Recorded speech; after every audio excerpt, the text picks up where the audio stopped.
lupa subscribe.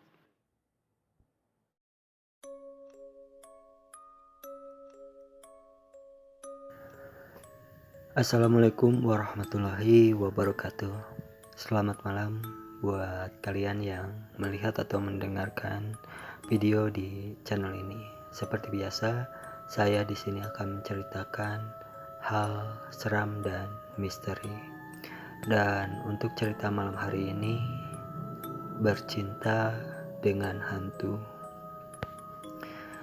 Cerita ini dikisahkan oleh seorang kenalan saya, seorang pria berusia hampir 60 tahun.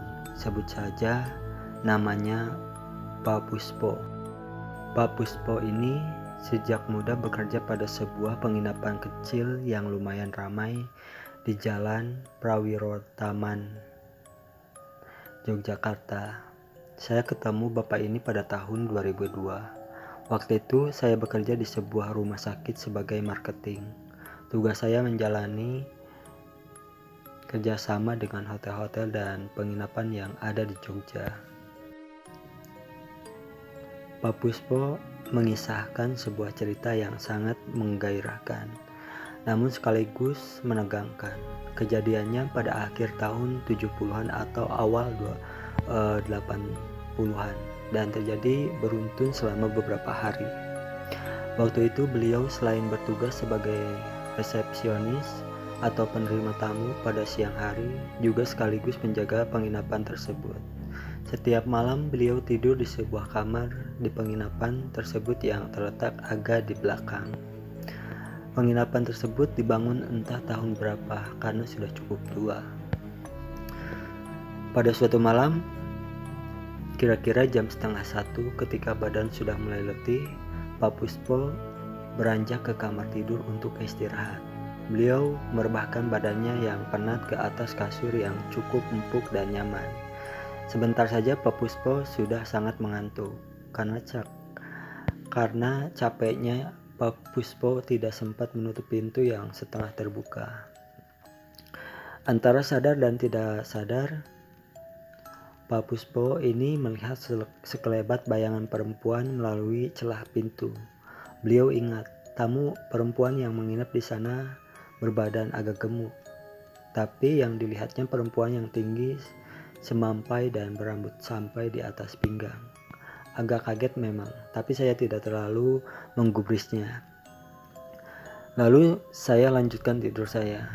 Pak Puspo bercerita penuh semangat.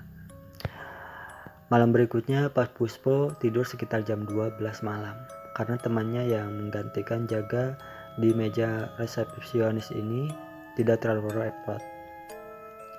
Lagi dan lagi pintu kamarnya dibiarkan setengah terbuka. Setelah beberapa waktu merebahkan diri, kembali ada bayangan perempuan seperti kemarin malam. Pak Puspo bertanya-tanya dalam hati, siapa sebenarnya bayangan itu? Namun Pak Puspo kembali tidak terlalu memusingkan diri. Beliau tertidur lelap sampai akhirnya terbangun karena merasa ada yang menyentuh kakinya. Dengan sambil tiduran beliau membuka mata. Dan di situ alangkah kagetnya beliau saat melihat sesosok wanita yang sangat cantik dengan rambut tergerai duduk di sebelah kakinya. Wajahnya cantik sekali mas, tapi memang agak pucat. Baunya wangi sekali, tapi wanginya halus, gak menyengat. Beliau bercerita. Wanita itu hanya tersenyum manis, kemudian pergi. Anehnya, saya gak merasa takut sama sekali. Beliau menambahkan, setelah itu akhirnya Pak Puspo tertidur lagi sampai pagi hari. Malam ketiga, Pak Puspo merasa penasaran dengan kejadian 2 malam berturut-turut itu. Beliau sengaja tidur agak awal. Sekitar jam 11 malam beliau menunggu sosok wanita itu datang lagi. 1 jam menunggu membuat Pak Puspo agak ngantuk, akhirnya dia tertidur juga. Pada sekitar jam 1 malam beliau dibangunkan oleh sentuhan lembut pada kaki. Pak Puspo bangun dan melihat sosok perempuan yang kemarin menghampirinya. Wanita itu tersenyum kemudian dengan lembutnya memijit kaki saya, kata Pak Puspo ini. Lebih lanjut beliau bercerita agak lama juga dipijit dan pijitannya enak sekali. Saya belum pernah dipijit seenak itu. Saya diam aja karena memang benar-benar enak, tambahannya. Setelah lama memijit, wanita itu tidur di samping Pak Puspo dan mulai membuat rangsangan layaknya suami istri, sedang bercinta.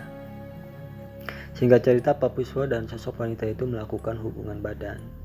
Mas rasanya lain. Gak seperti dengan istri saya. Ini sangat lembut, hangat pokoknya. Saya nggak pernah mengalami kenikmatan ini sebelumnya. Beliau menjelaskan dengan semangat. Kejadian itu berlangsung selama beberapa hari, mungkin sampai 5 hari berturut-turut. Pak Puspo sendiri juga lupa berapa kali beliau tidur bersama sosok wanita tersebut. Suatu malam setelah kejadian itu, Pak Puspo menantikan saat-saat indah tersebut berulang kembali. Namun apa yang terjadi? Waktu itu sekitar jam 1:30 malam, beliau terbangun dan mencium bau yang sangat anyir, sangat tidak enak dan membuat mual. Beliau bangun dan bertanya-tanya bau apakah itu.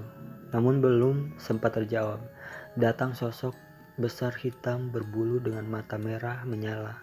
Kuku tangannya panjang-panjang dan sangat menakutkan. Dia menunjuk ke arah saya, kata Pak Puspo. Pak Puspo menyebut sosok itu sebagai genderuwo. Tanpa basa-basi, genderuwo itu mencekik leher Pak Puspo sampai gak bisa bernapas. Beliau bergumul hebat dengan makhluk tersebut. Dengan spontan Pak Puspo berdoa memohon bantuan dari Yang Kuasa. Akhirnya genderuwo itu melepaskan tangannya dari leher Pak Puspo. Dia mundur satu langkah, wajahnya masih menunjukkan marah. Beberapa detik kemudian genderuwo tersebut pergi dan hilang pula bau anyir itu. Pak Puspo tertunduk lemas di lantai dan sebisa mungkin berdoa mengucapkan terima kasih pada Tuhan karena telah mengusir makhluk itu. Kalau tidak ada pertolongan Tuhan, mungkin saya sudah nggak bisa bertemu Mas dan menceritakan kejadian ini, kata Pak Puspo menutup cerita ini. Itulah cerita untuk malam hari ini. Bila kalian suka, tinggalkan like, comment, share, dan subscribe. Dan jangan lupa juga nyalain loncengnya biar nggak ketinggalan jika ada video-video baru di channel ini. Terima kasih. Assalamualaikum warahmatullahi wabarakatuh.